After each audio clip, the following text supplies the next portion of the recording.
I got in trouble not because I did perceived bad things, but I just wouldn't do things the way you're supposed to do it. I would question, the word why was probably my favorite word. It still is. And so I think when you live in a world where you don't think that you have to exist within boundaries, then it becomes very easy to just say, well, let's just try it. I mean, what's the worst thing that could have happened? Welcome to the Hidden City Podcast. I'm Grant. And I'm Doug, and we're here to share some of the incredible stories and people from Oak Cliff that you might not know. We're going to sit down with some of the visionaries, craftsmen, and business owners who have shaped Oak Cliff into what it is today. Oak Cliff is on the south bank of the Trinity River, a few miles south of downtown Dallas. While technically it was part of Dallas, it was its own city for a long time, and it still has that independent spirit. We'll dive into the history and the spirit of this place, exploring the different challenges and successes that defined it. This is The Hidden City, a podcast about the people and the stories that make Oak Cliff extraordinary.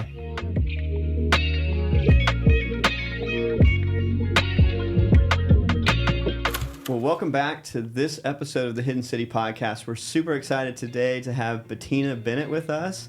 Bettina is an entrepreneur. She is an OG Wax Space member, has been here for almost 5 years, just about to be 5 years in less than just a little bit of time here. So Bettina, thanks for coming on the show. I'm happy to be here. Yes. Thanks for inviting me. I'm so glad you're here, Bettina. So good to see you. So Bettina, you've been not only an OG Wax Space member, but also an OG Oak Cliff neighbor. So Bettina, when did you move into Oak Cliff? So I came to Oak Cliff in 1994. My husband and I moved here from Los Angeles. And we really chose Dallas originally because I'm from Germany. I wanted direct flights home. And I worked still at the East and West Coast with my consulting work, so I wanted direct flights. I still don't do stopovers. So DFW Airport was really the deciding factor. And when we got here, we ended up in Valley Ranch.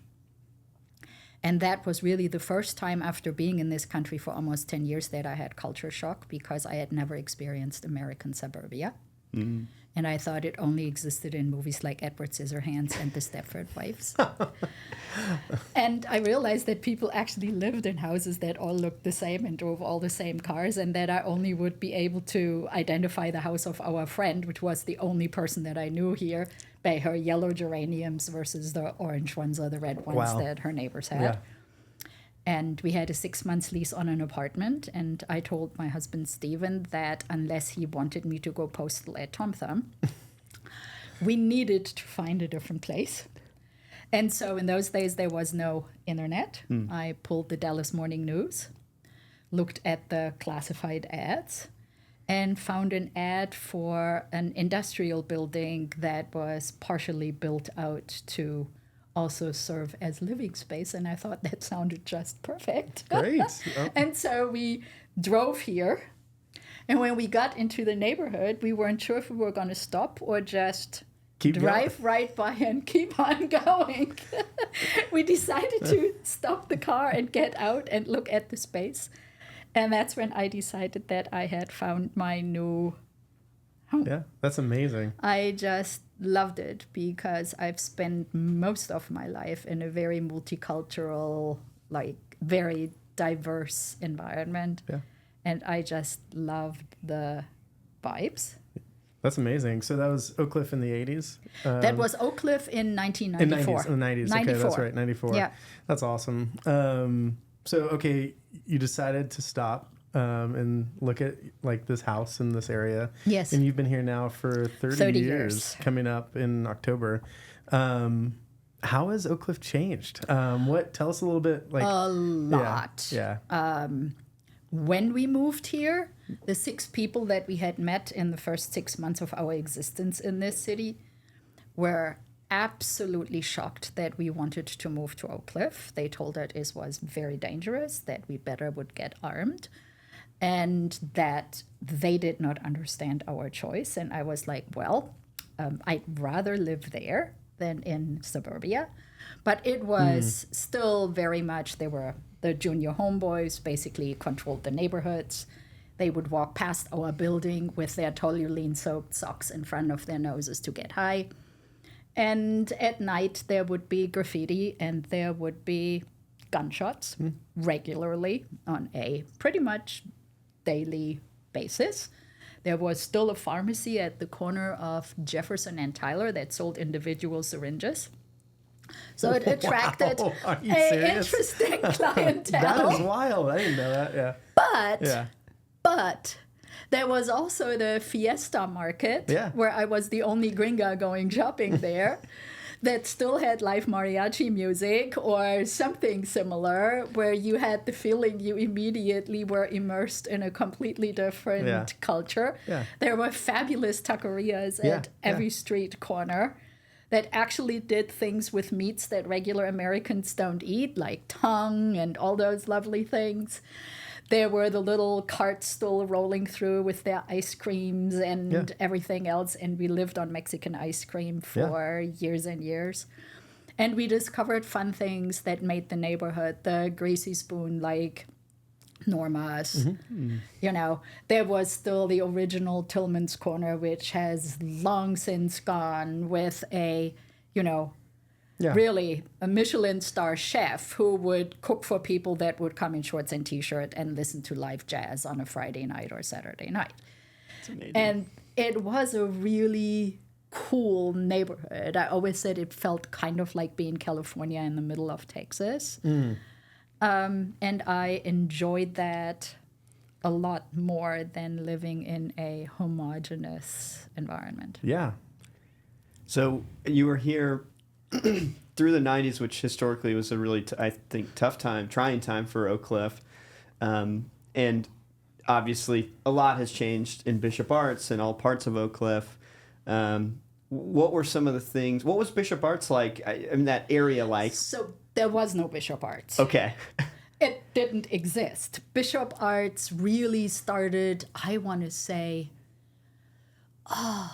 24 years ago. There were like some first tries, Iterations but of restaurants it was and stuff, really, I mean, it was infancy. A lot of the buildings that are now occupied by the stores were empty. They were in part falling apart.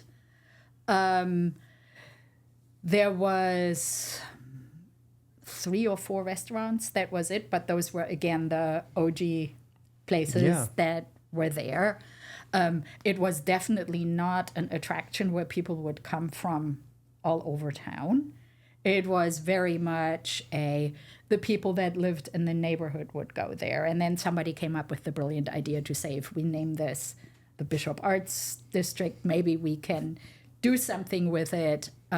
But a lot of people forget when they see what's there today that actually has been almost like a 20-year, process. Right. And it was, I mean, infested with graffiti. It wasn't very clean and pretty. We were always told that they named it Bishop Arts, and people would come and visit thinking, didn't even know that they were in Oak Cliff. Like they would, and that was very intentional. Like they would go visit this place that was happening. Yes, and I think for a lot of people that is probably still the case, that maybe. to them Bishop Arts doesn't really equate with Oak Cliff, because it is this, it's people that come from outside the neighborhood now. So on the good side, I am really, really glad that happened, because I think it did a lot of good for our neighborhood. On the not so good side, it's the people that used to live here, used to go to the restaurants there or to a large part can't afford it anymore. I think it has priced itself in, to some degree, out of regular people's lives. It has definitely increased gentrification because of the rise in property taxes and things like that. And I see that our street was, for the longest time, the last street where my husband and I were the minority. And I enjoyed that a lot.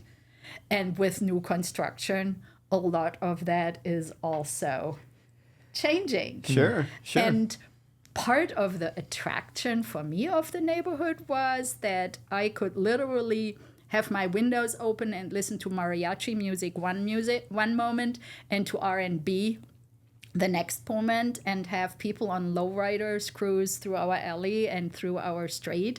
And that made part of the Felt real. neighborhood. It had a soul. It had a soul. total, yes.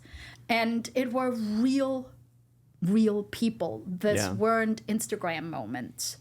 And sometimes I'm sad when I see that a lot of it has been turned into Instagram moments instead of actually understanding how cool and fabulous this neighborhood is, and how many, luckily, treasures still exist that I hope we can preserve, like Kessler Theater and, absolutely. Jefferson. Jefferson. Which is still It's the best street in quite all of authentic. Yeah. Yes, Yeah. and still has restaurants that existed when we moved here 30 years ago, like the Big Cow, Yes, that was the charcoal broiler. charcoal broiler, Yes, the cheapest steak, and so good. It's so good. Yeah. Well, it's good to hear too that you're hopeful. There are treasures here still. It's not as if everything's changed and it has no soul anymore. Because I think I still resonate with a lot of what you're saying about your feelings for Oak Cliff, and it's good to hear that there's a lot of good things to this place. I still think it's the coolest neighborhood in Yeah. all of DFW, and I don't think that if we didn't live in Oak Cliff, we would still live in Dallas. I mean, to me, it's like I'm here because of this neighborhood, and not because I'm not a Dallasite. I'm an Oak Cliffer. That's how I would identify myself very much. And the other thing that I've noticed is that it actually attracts what I would consider a whole bunch of really cool people that seem to care more about how neighborhoods grow and how they develop. Our neighbor just sold their house. They moved to Colorado. And I was very concerned who was going to buy the house. We were afraid it would be developers that are just going to tear it down. And it's a young couple there in their late 20s. And when I met them, I spoke with them, and they said, we were really afraid that if we don't buy the house, which is just a little over 100 years old, somebody's going to come and tear it down, and we didn't want that to happen.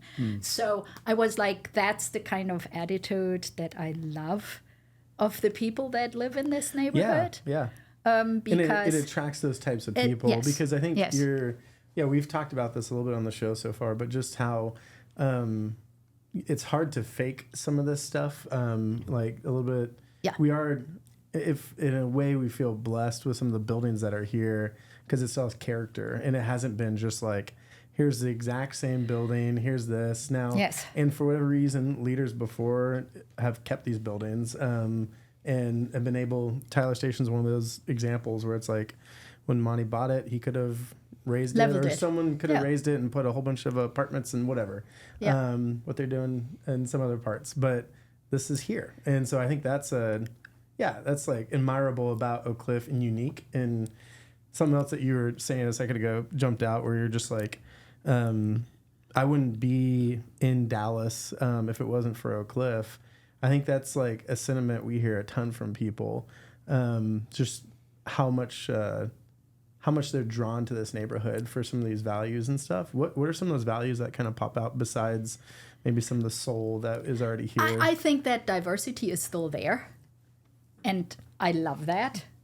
I'm very happy, especially of my American but Nigerian ancestry neighbors, because I get to partake in their feasts when they cook their fabulous food. And of course, we have fabulous Mexican food everywhere. Yes, we do. And no, I mean, that really, and then of course, I've started to walk again, and we live a block and a half from Benetka Heights. And so I do a 5K pretty much every morning. And so I walk from basically just north of Jefferson all the way south of Colorado and back. And there are tree-lined streets that give you shade. There are no pretentious, McMansions anywhere because of those neighborhood associations that have been able to maintain some of the original architecture that makes this neighborhood, or a lot of the neighborhood parts here in Oak Cliff, special. And my husband and I were talking about it. What we also love is that even when we get down into the Kessler Park area, and we know those are very expensive homes with people that have wealth, there is no show of that. People have regular SUVs parked in front of their houses. There are no Mercedes-Benz. There are no Porsches. There isn't any of that. And you have the feeling that people are more real and more authentic, maybe, in this neighborhood, regardless of which part of it they live in. And I appreciate that a lot, because I think that contributes to people also being able to come together and pull on one string when certain things are supposed to be accomplished, because there seems to be a sense of this neighborhood is important to everybody. Yeah, it's like despite culture differences or even class differences, sort of like you were mentioning in terms of wealth differences, there's a shared love for this area. Yeah. And when it counts, people get together and say, hey, we don't want that, or we do want this, or they try to at least. Yes. And that feels super unusual when you think about who else has that in North Texas? I don't know. Like, yeah. It definitely feels unique. The pride for Oak Cliff. Yeah. And people don't know about it. I think that's the thing. Like, I mean, people are figuring out more and more, but like, Oak Cliff does kind of feel like its own thing. And so there's pride coming to it from that. And what gives me hope is what we didn't see when we moved here were young families. Yeah. And now all of a sudden, especially on my morning walks, I see young mothers with their strollers or dads with the strollers. And I'm like, this is so cool. It's fun. Because it has turned into a multi-generational neighborhood again, which for some time was missing in the more established neighborhoods like the Winnetka Heights or the Kings Highway or the Kidd Springs or Kessler Park. It just wasn't there.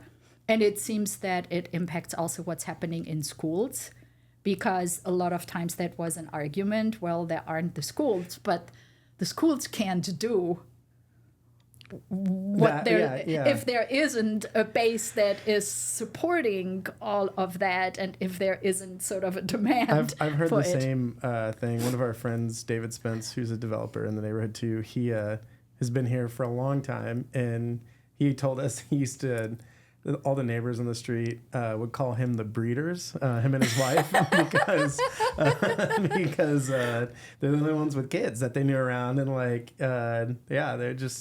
they were literally the only ones. And so, I think that's pretty fun seeing that happen more and more. I love seeing that. I just think because that's important.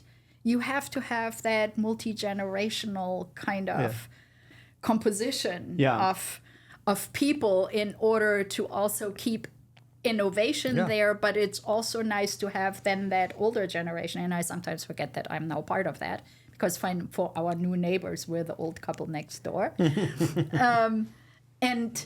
But I think it's nice to have that kind of mix. Yes. Yeah. It's important. Yeah. It's important for community. Yeah, no doubt. Yeah.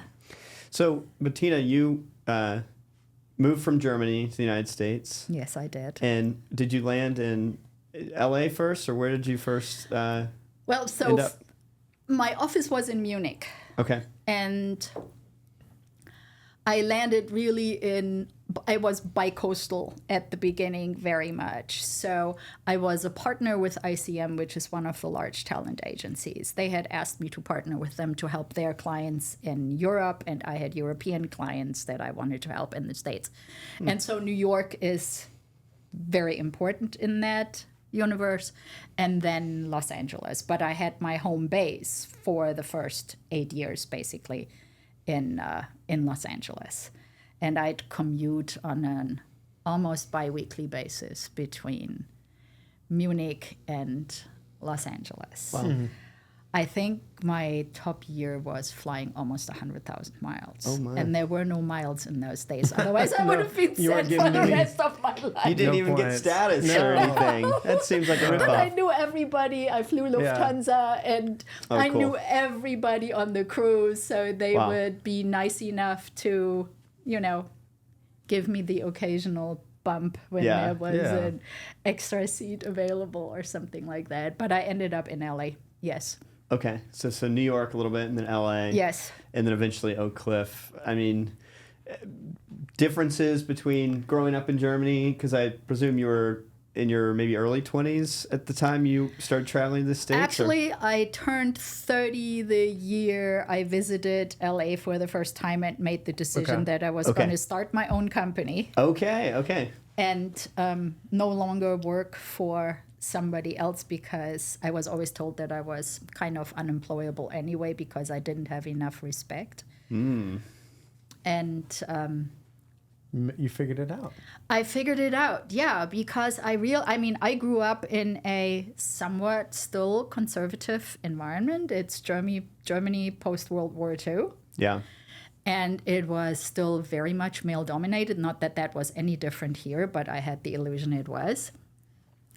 And as a woman with some level of ambition, it was very hard and I was young Yeah. at the time. So I would constantly get patted on the head, and then I would come up with ideas, and then they would be given to somebody else that was of the male persuasion to implement those things or take the credit. And I was like, then I can do that on my own. So You're I like, started "I'm out." my own. Yeah, I started my own company, my first company in 1988.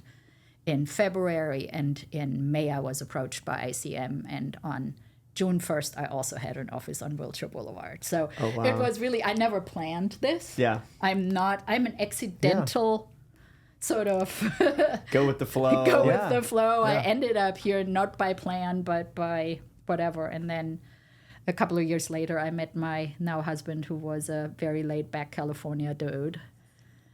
And he convinced me that it was easier for me to stay in this country than for him to have to learn German.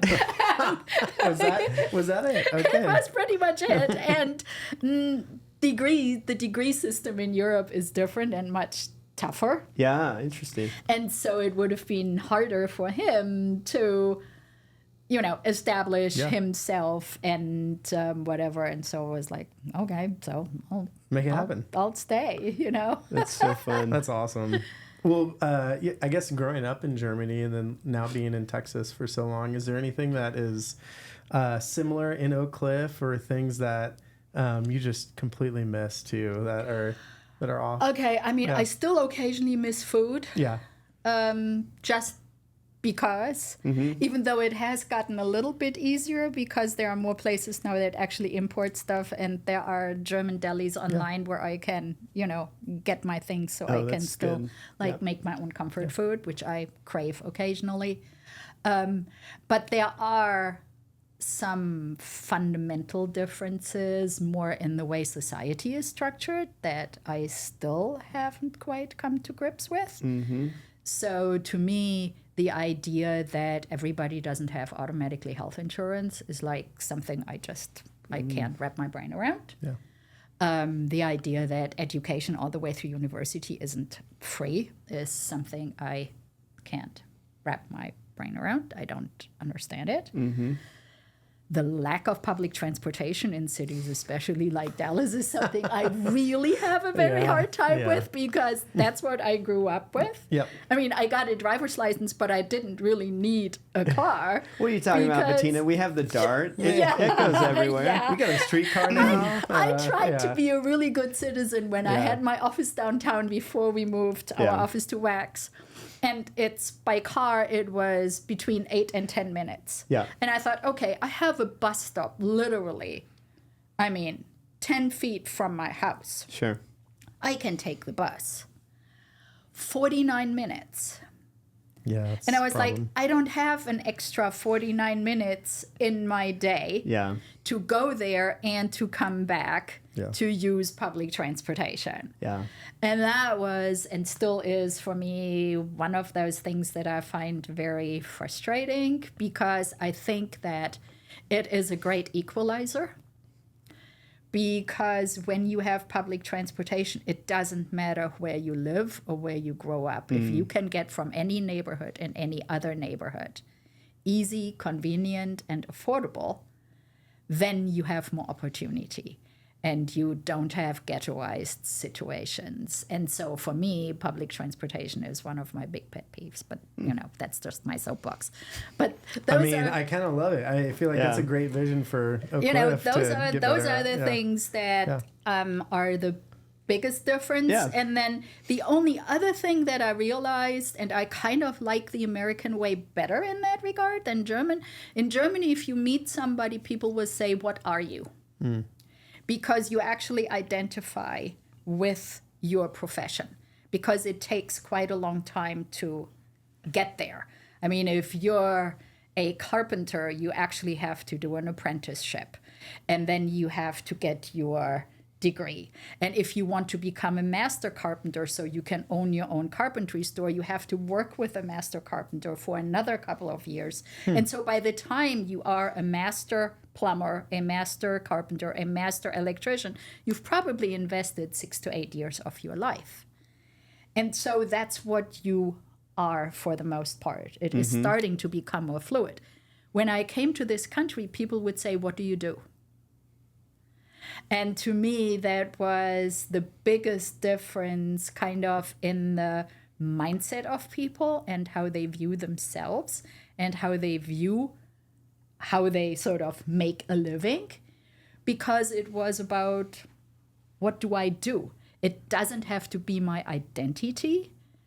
It may be part of my identity, but it doesn't have to. It doesn't have to define who I am. I can be all kinds of other things too. And to somebody who's a multi-hatter like me, that was very appealing.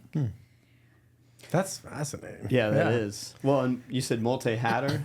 Yeah. Yeah, I like that term. Well, you've worn a lot of hats because, like you said earlier, 1988 was the last time you really worked for the man. And then ever since then, you've done a lot of very cool projects and worked on a lot of great businesses. You want to share a few of your experiences there? We'd love to hear kind of some of those. So to some degree, I still own my original company. Yeah. So media rights management still exists. It doesn't always do much, but sometimes I still do consulting with people. And so it's the beginning that still exists. It just was newly incorporated, of course, here in the US when I got here. I did a lot of marketing consulting for a number of years. And then I decided in, 2008 to start my own technology company. And again, I don't have a background in technology. I have a degree in literature and law. So, and I did that because I knew that technology was going to have a big impact on what is happening in the media and literature landscape. And I wanted to understand that and use that as a tool. But then I got to understand how people were starting to change how they communicate with each other and how brands communicate with people. So we're talking pre-Facebook. We're talking beginnings of MySpace. YouTube was still in its infancy, not owned by Google, and there was no Apple phone when I started the company. No iPhone. Wow. There were no tablets. None of the stuff that we're now used to. But I thought that if we could give people platforms where they could tell their own stories about experiences with brands, that could be a very interesting way.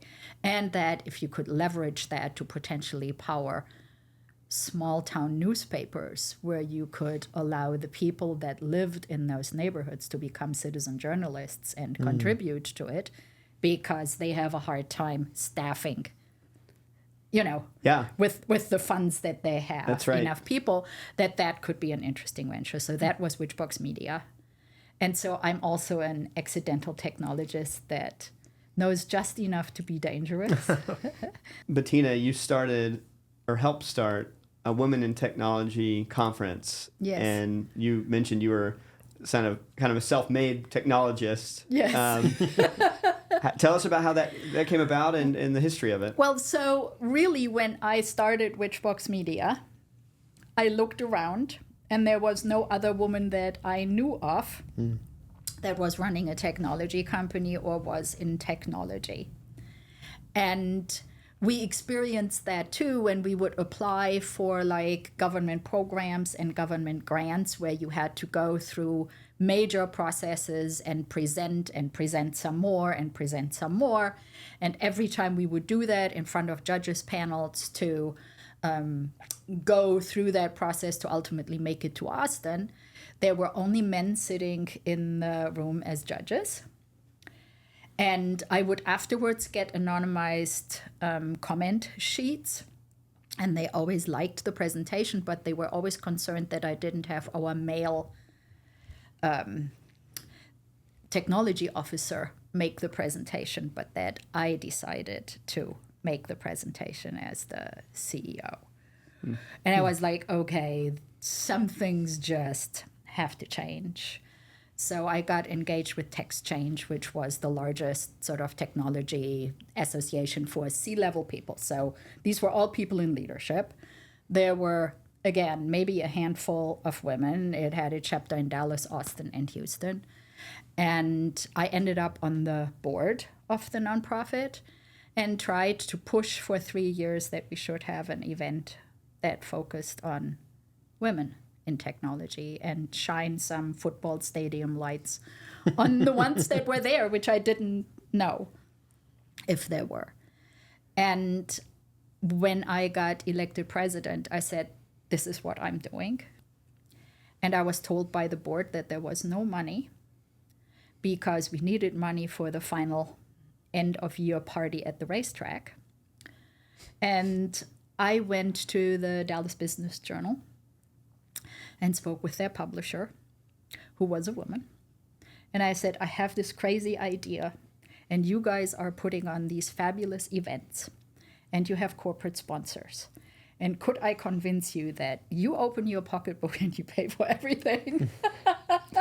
Not always the easiest thing to ask, but... And myself and a lot of other people that I had met in the meantime, we're going to do the promotions. We're going to make sure that there are women nominated for this award, that they're cool, that there is a diverse group of people that come out of especially startups, which was where my heart was, but also some of the corporate, who's cool. We're going to talk to everybody and we're going to help promote this and make this happen. And so we put together in 2014, so it's 10 years now, the first Women in Technology Awards. We were actually we got, the deck helped us. They had some American Airlines miles. They helped fly in some VCs from Silicon Valley. Oh, cool. And it was an all-women panel. We were really trying to put an emphasis there. And we did it. We were one of the first big events at Trinity Groves. So here we go again, nice. Dallas history. There is that big building that they had in the back, and they were shooting some cooking shows and stuff in there. And we walked in there and we said, can we have this space and can you cater for us? And we want to do that event because it's something so different in a really cool place. We had 250 people show up for the event that bought tickets. Wow. We had 150 nominations, out of which 25 women were celebrated and got awards as the top women in tech.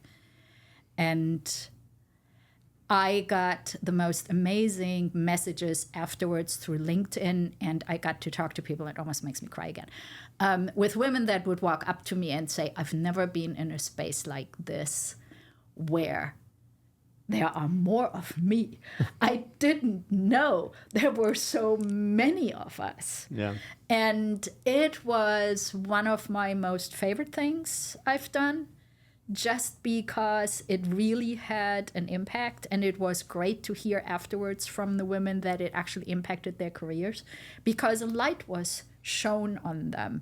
And the people in those larger organizations, their bosses and whoever, all of a sudden were like, ooh, we didn't know that this person is like this great and has all these achievements and is that recognized in the community. And so a year later, I resigned from the board at TextChange, and the Dallas Business Journal asked me if they can just take it and run with it. So they've done that now for 10 years, and it's one of their big and successful and fabulous events every year. And every year when I see it, my heart just gets real warm and fuzzy, and I'm like, let's start. You got to do that. Yeah, I got to do one that. of the amazing things hearing that story, and I've never heard it before, but being in that position, I want to ask this advice. Like, how did you have that attitude? Because it could have been so easy to be dejected, or like, you know, thanks for the idea, let me take it up to management or whatever. Like, over time, how did you have that idea in the attitude to like do something about it? I think that's like something I see a lot with our neighbors in Oak Cliff, is like they'll see an issue, or like public transportation or whatever. They'll find these different things, and they kind of have that switch like that happened with you, instead of like kind of like just being like, oh, this is frustrating and whatever. They're kind of like, no, I'm going to go ahead and do something positive in this way. Yeah. How did you, I guess the question in that is like, how did you come to that? And then two, do you have advice for anyone who is in that similar situation? Maybe not women in technology, because you've solved that to an extent. Well, I haven't. Like, I mean, there is still so much to do, but yeah. Is there advice to people in that in the neighborhood? I think I came out of the womb that way. In some ways. I don't believe in rules. And there was a reason why I called my company Witchbox. And that was really born out of my first visit to LA, when I met with my new colleagues at ICM at the agency, and they were introducing me to my new sort of partners, and said, oh, and we're working with Bettina because she's very entrepreneurial and she always thinks outside the box. And I had never heard that before. And so I looked at that person and I said, which box? In my head, there never ever has existed a box within which I am supposed to exist, or I am supposed to solve problems, or I am supposed to, look at the world. And so when it came to naming that company, my friend who was my co-founder reminded me of that story, and she's like, why don't we just call it Witchbox? Because we were about literally no boundaries and taking perceived boundaries away. And I think I grew up that way. I was a child that way, which didn't make my childhood very easy, because I got in trouble, not because I did perceived bad things, but I just wouldn't do things the way you're supposed to do it. I would question. The word why was probably my favorite word. It still is. And so I think when you live in a world where you don't think that you have to exist within boundaries, then it becomes very easy to just say, well, let's just try it. I mean, what's the worst thing that could have happened?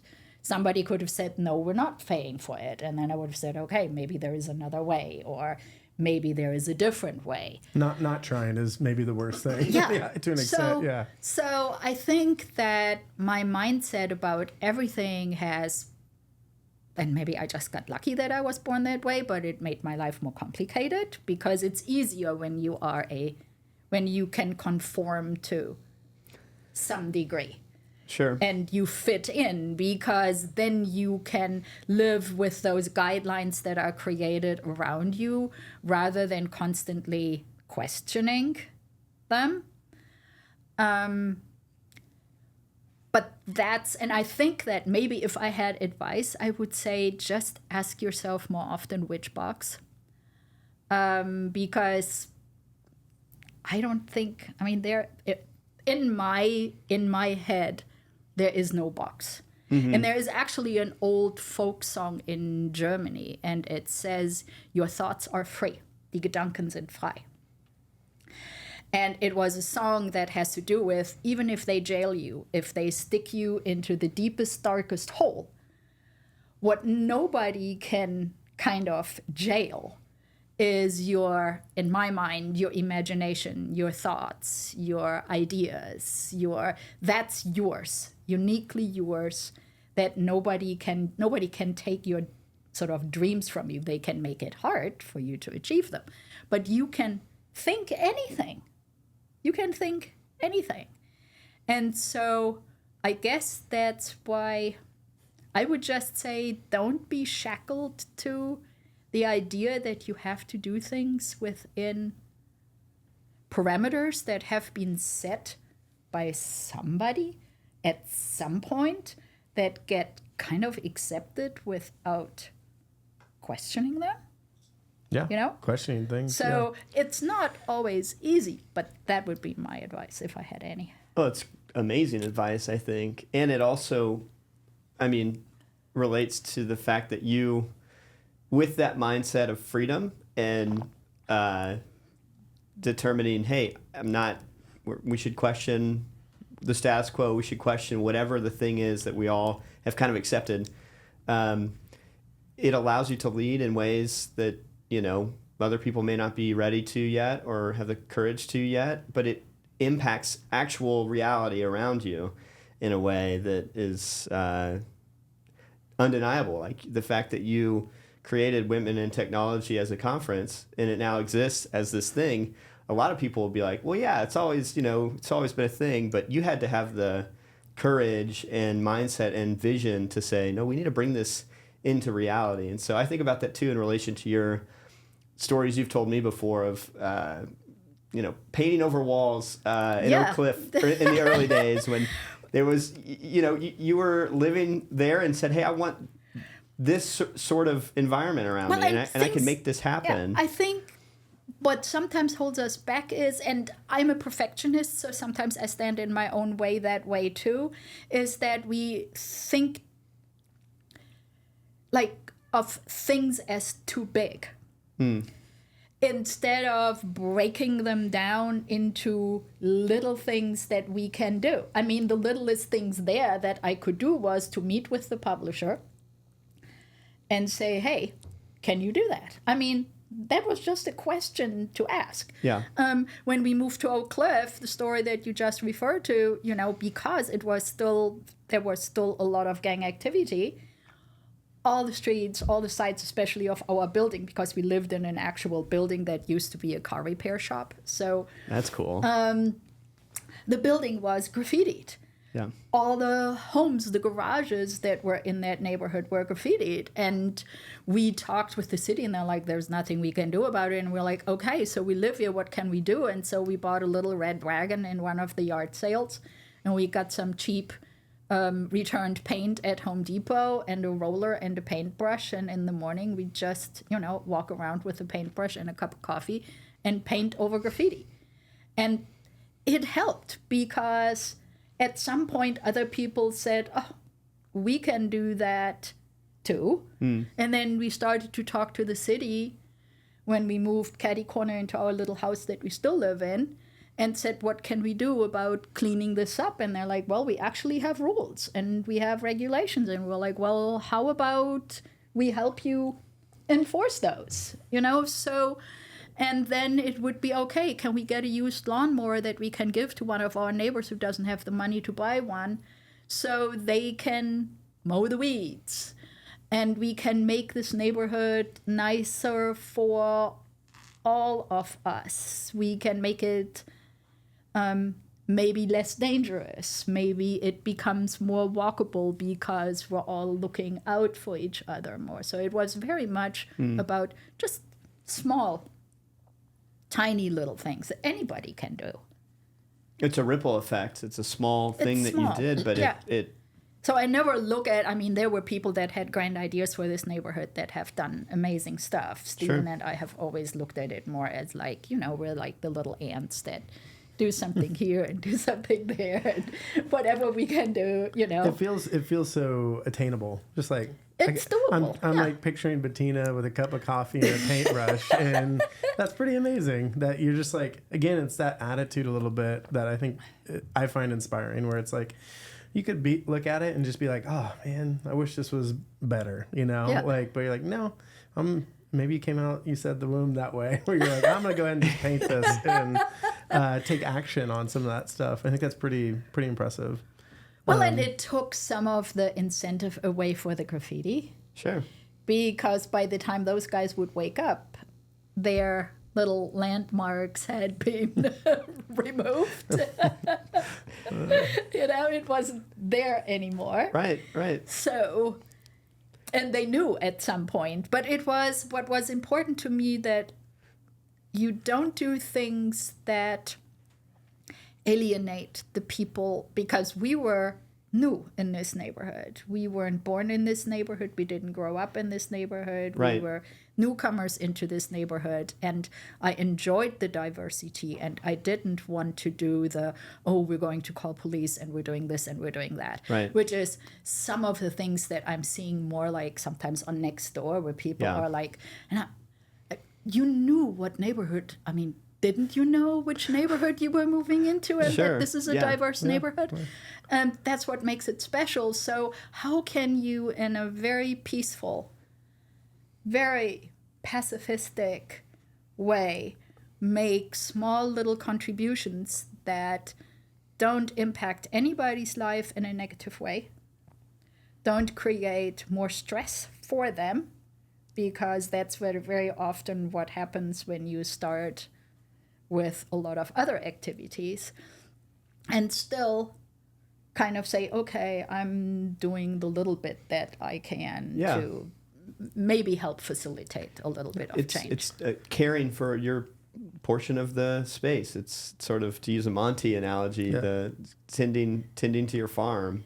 Yeah. And it's you're trimming back the weeds here and there. It's little stuff, but it's something everybody can do who's in the neighborhood, and it's, like you said, not an overwhelming world-changing task. No, it's not. It's usually involves Picking up some trash on the ground. Yeah, usually involves little some things like that. paint or So that's cool. Stephen would sometimes do what he called random acts of mowing.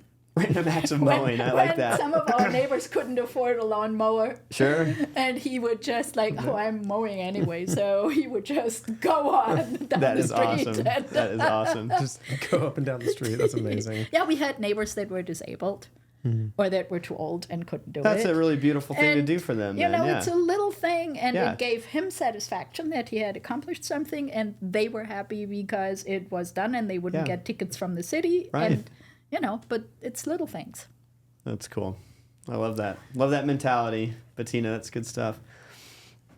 So you've been here at Wax. You've been a member. We've gotten to know you over the last 5-6 years. 5 years now. years. It's 5 years. crazy. I can't It's so believe it. fun.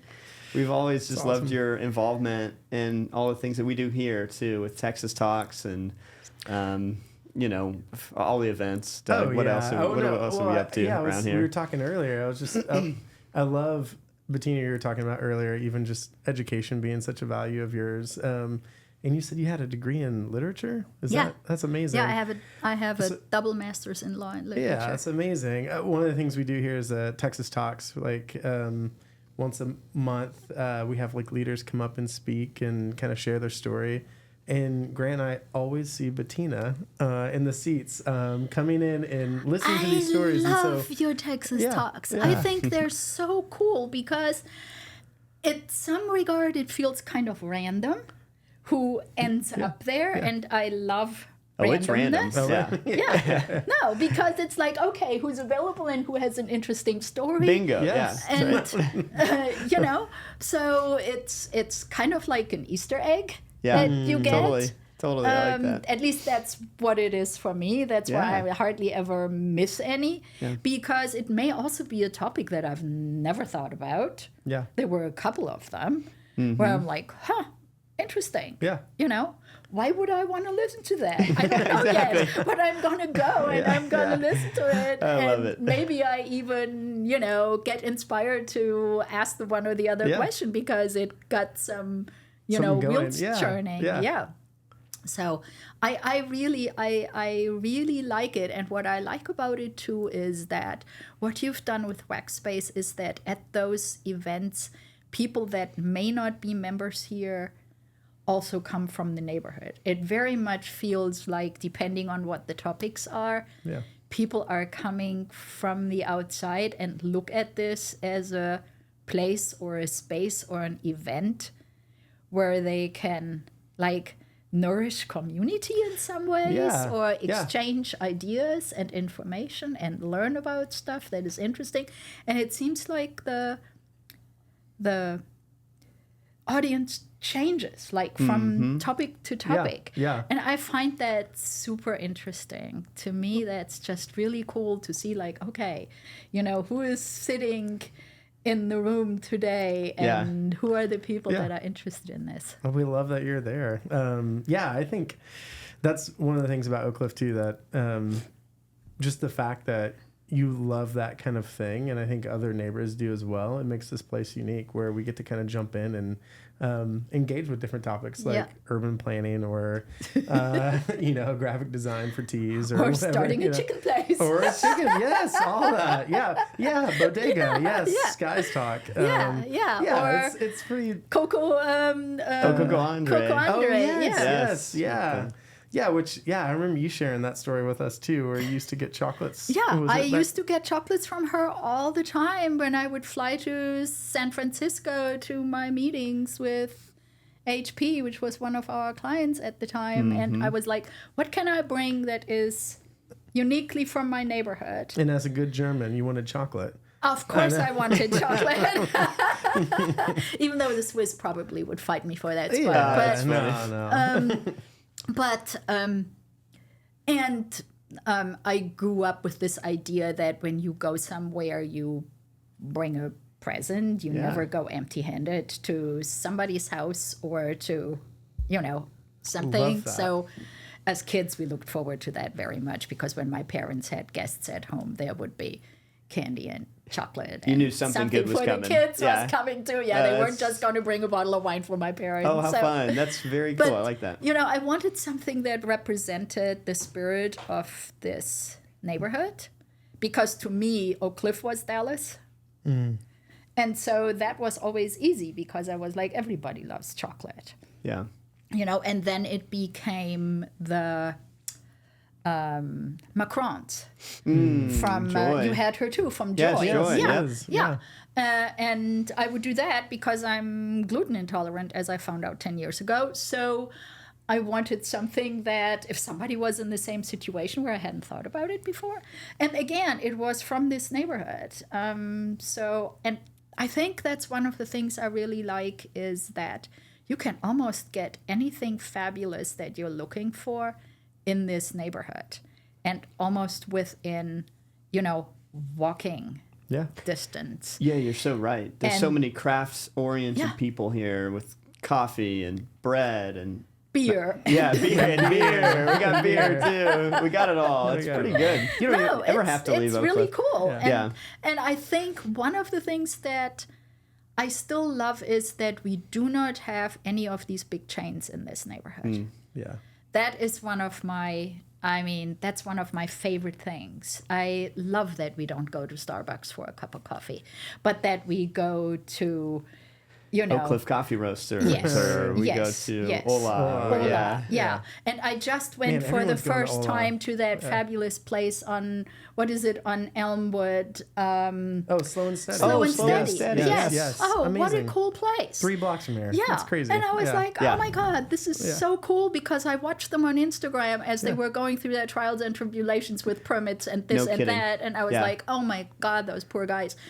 And it's so fun to see dreams come alive. And the fact that is possible, I think has a lot to do with this neighborhood. I think this is a neighborhood that supports the coming to fruition of dreams.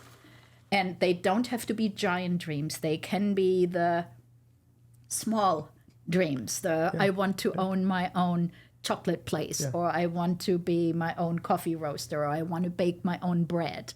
And that to me makes this neighborhood like extra special, because I think that would be difficult to do in any of the suburban environments that we have surrounding Dallas. It goes back to what you said earlier about it's a freedom to think that you could start your own coffee shop or whatever it might be, that you experience in Oak Cliff that's not always encouraged in other places because... Or not possible, because what do you have there? Strip malls. Right.